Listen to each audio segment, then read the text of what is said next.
রক্তের ভাইরাও তাদের ব্যবহার কেমন যেন পরিবর্তন করে ফেলে। এজন্য আল্লাহর কাছে দোয়া করি সন্তানগুলোর জন্যে।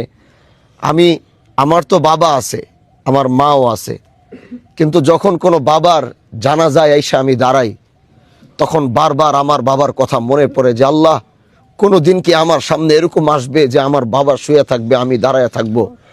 এই জিনিসটা আমি কল্পনায় আনলে আমার শরীর হাত পা কেমন যেন কাঁপতে থাকে। এজন্য আল্লাহ পাকের কাছে দোয়া করি, পৃথিবীর যেই বাবাগুলো বিদায় নিয়ে চলে গেছে, পৃথিবীর প্রতিটা বাবাকে যেন আল্লাহ মাফ করে দেয়। আমাদের মতো এই গুনাহগারদের যাদের বাবা পৃথিবীতে আজ বেঁচে আছে, আল্লাহ যেন প্রতিটা বাবাকে নেক হায়াত ও সুস্থতার জিন্দেগি দান করে। এই বাচ্চাটা ছোট, এদিকে আসো। দেখেন, ছোট্ট একটা ছেলে মাদ্রাসায় পড়ে, জামিয়াতুস সুন্নাহয় পড়াশোনা করে। এই বয়সে তো বাবা কি জিনিস ওর বুঝার কথা ছিল।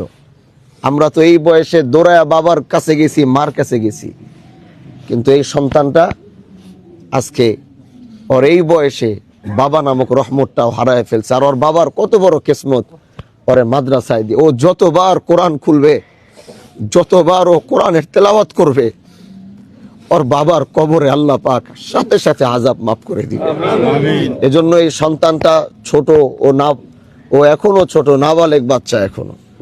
এজন্য আমি এলাকার যারা মুরব্বীরা আছে, ভাইরা আছে, তোমরা যাই করো, এই ছোট মানুষটা ও বুঝবে, ওর এখন দরকার ছিল, তোমরা বড় হয়ে গেছো, ছেলে মেয়ে হয়েছে, বিয়ে শাদী করছো, কিন্তু ওর বাবার খুব প্রয়োজন ছিল, কিন্তু এই বয়সে বাবা হারাইছে।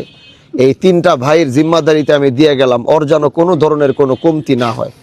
যদি ওর কোনো কমতি থাকে আমারে বলবেন, আমি দরকার হলে চলে আসবো, দরকার ওর জন্য কি করতে হবে আমি করব, কিন্তু এই হাফেজে কোরআন বা এই মাদ্রাসার এই ছোট ভাই, ওর যেন কোনো কিছুর যেন কোনো কমতি না হয়। ওর মুখ থেকে যখন যেটা বের হবে, তিন ভাই জীবনের রক্ত বেচা হইল, ওর মনের আশাগুলো পূরণ করবে, আর ও যেন মাদ্রাসার লাইনে ঠিকঠাক মতো লাইগা থাকে। আল্লাহ যেন ওরে বড় হাফেজ এবং আলেম হিসাবে কবুল করে। দোয়া করি আল্লাহ এই পরিবারকে সাবরে জামিল দান করুক। আমি বলছিলাম জানাজাটা ওদের মধ্যে পড়াইতে, কিন্তু ওর মার খুব শখ যে বাহাদুরপুরের কেউ জানাজাটা পড়াও। তখন আমি রাজি হইলাম যে ঠিক আছে, তাইলে আমি পড়াই। তো ইনশাআল্লাহ আমরা এখন এই জানাজার নামাজে দাঁড়াই। আল্লাহ আমাদের এই জানাজার থেকে মৃত্যুর প্রস্তুতি নিয়ে যেন যাওয়ার তৌফিক দান করেন। নাসরুম মিনাল্লাহ ওয়া ফাতহুন করিব ওয়া বাশশিরুল